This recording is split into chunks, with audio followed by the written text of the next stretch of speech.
Hili ni moja ya tukio ambalo limezikonga nyoyo za watu wengi sana duniani, kumshuhudia mama mzazi wa Vozinha akimshuhudia mwanae akiweza kuweka rekodi ya kuondoka na clean sheet yake ya pili kwenye hatua ya makundi katika kombe la dunia.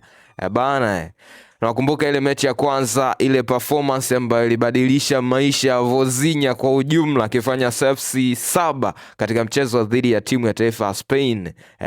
Akabadilika mpaka kutoka kuwa na followers 50,000 mpaka sasa hivi ana followers milioni 16 katika ukurasa wake wa Instagram. Sasa wakati anahojiwa baada ya ile mechi, akawa anataja kwamba anasikitika sana kutokumshuhudia mama yake katika mafanikio yake kwenye kombe la dunia. Alikuwa anatamani sana mama yake aweze kushuhudia mwanae anavyofanya saves 7 mbele ya timu ya taifa ya Spain, timu kubwa la kuogopwa. Akawa ametaja sababu ilikuwa ni visa, alikosa visa kwenda Marekani. So FIFA kwa kushirikiana na Marekani wakampambania na visa ikaweza kupatikana mapema sana. Mama yake anamshuhudia mwanae akidaka katika steji kubwa sana duniani, kombe la dunia. Timu ya Cape Verde kwa mara ya kwanza inaweka rekodi ya kushiriki katika kombe la dunia, lakini pia inaweka rekodi ya kufuzu kwenda katika hatua ya mtoano kwenye kombe la dunia, ikiwa ndo mara yao ya kwanza kabisa kushiriki kombe la dunia.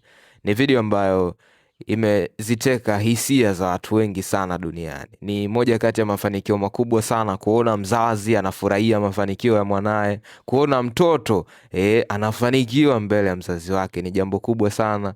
Katika umri wa miaka 40, jamaa bado mama yake ukimwangalia ana afya na nuru, anaweza kwenda kushuhudia mechi uwanjani. Ni blessing kubwa sana ambayo Vozinha ameweza kuipata.